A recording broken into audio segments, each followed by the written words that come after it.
Hello বিয়স, কেমন আছেন সবাই? আশা করি সবাই অনেক ভালো আছেন। তো আজকে আমি আপনাদেরকে কি রেসিপি দেখাবো বলেন তো? আজকে আপনাদেরকে সবার প্রিয় ফুচকার রেসিপি দেখাবো, তাও আবার ঘরে থাকা উপকরণ দিয়ে। আর ঝটপট কিভাবে এটা তৈরি করবেন, রেডিমেড ফুচকা দিয়ে আপনি যখন খুশি খেতে চান, রাত 12টা, 1টা, 2টা, 3টা, যখনই খেতে মন চায় তখনই কিন্তু তৈরি করে এই রেসিপিটা খেতে পারবেন। তো আজকে আপনাদেরকে আমি খুব সহজে রেসিপিতে দেখিয়ে দিচ্ছি কিভাবে আলুর ফুচকা তৈরি করতে হয়। এই জন্য প্রথমেই আমি ফুচকাটা তেলে ভেজে নিচ্ছি। তো ফুচকাগুলো দেখেন কি সুন্দর বলের মতো ফুলেছে, তাই না? আমরা যে সাধারণত দোকানে ফুচকা খাই সেই ফুচকার থেকেও কিন্তু এই ফুচকাটা বেশি ফুলকো, তাই না? আপনারা অবশ্যই কমেন্ট করে জানাবেন। তো ফুচকাগুলো সবগুলো আমি ভেজে নিয়েছি। এখন আমরা আলুর পুর তৈরি করব। আমি তো বলেইছি করে যা উপকরণ দিবে থাকবে সেই উপকরণ দিয়ে কিন্তু আজকের ফুচকাটা তৈরি করে দেখাবো।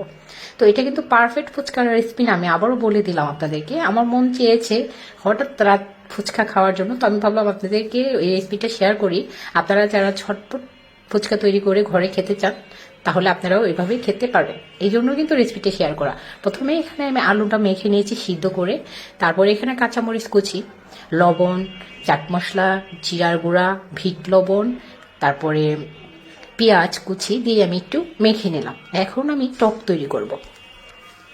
ফুচকার জন্য সব থেকে মেন হলো টক, তাই না? আমরা মেয়েরা টক খেতে অনেক পছন্দ করি। এর মধ্যে যদি ফুচকার টকটা একটু পারফেক্ট ভাবে আর একটু মজার ভাবে তৈরি করা যায় তাহলে কিন্তু অনেক দোকানে কিন্তু মিষ্টি টক তৈরি করে, তাই না?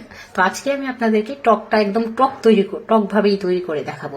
এই জন্য আমি চাট মশলা, লবণ, তারপরে বিট লবণ, তারপরে জিরার গুঁড়া, আর এখানে কাঁচামরিচ কুচি, আর এখানে শুকনো মরিচের যে গুঁড়া করে রেখেছি ভেজে, সেগুলো দিয়ে দিব। আপনারা চাইলে একটু ধনিয়া পাতাও দিতে পারেন, এতে করে স্বাদটা আরো বেশি বেড়ে যাবে। তো ধনিয়া পাতা যেহেতু আমার ঘরে ছিল না, আর আমি অনেক রাত করে যেহেতু ফুচকাটা ট্রাই করেছি, ঘরে যা ছিল সেটা দিয়ে কিন্তু আমি বানিয়েছি। আমার মাথায় কেন জানি হঠাৎ করে আসলো যে এটার একটা ভিডিও তৈরি করে ফেলি, আপনাদের সাথে শেয়ার করি। আপনারা চাইলে এভাবে তৈরি করে খেতে পারবেন, সেই জন্যই ভিডিওটা শেয়ার করা। তো ফুচকাগুলো এখন আমি এক এক করে ভেঙে নিচ্ছি। এখন এখানে আমি আলুর পুরটা দিয়ে দিব ফুচকার ভিতরে সবগুলোর মধ্যে। আপনারা কিন্তু অবশ্যই বাসায় এইভাবে ট্রাই করবেন, এটা খেতে কিন্তু একদম দোকানের মতোই হয়, একদম পারফেক্ট। ভাববেন না যে আলু দিয়ে তৈরি করে সেই জন্য ভালো লাগবে না, একদম দোকানের থেকেও বেশি মজার হয়েছিল। তো এখন আমি দোকানের লুক আনার জন্য এখানে একটা ডিম ব্লেন্ড করে উপরে সাজিয়ে দিলাম। বলেন তো দোকানের মতো হয়েছে কিনা কমেন্ট করে। একদম পারফেক্ট দোকানের মতো লাগছে না? আর খেতেও কিন্তু একদম দোকানের মতোই ছিল। তো ভিডিওটা ভালো লাগলে লাইক, কমেন্ট, শেয়ার করবেন। তো আজকের মতো এখানেই বিদায়। আল্লাহ হাফেজ।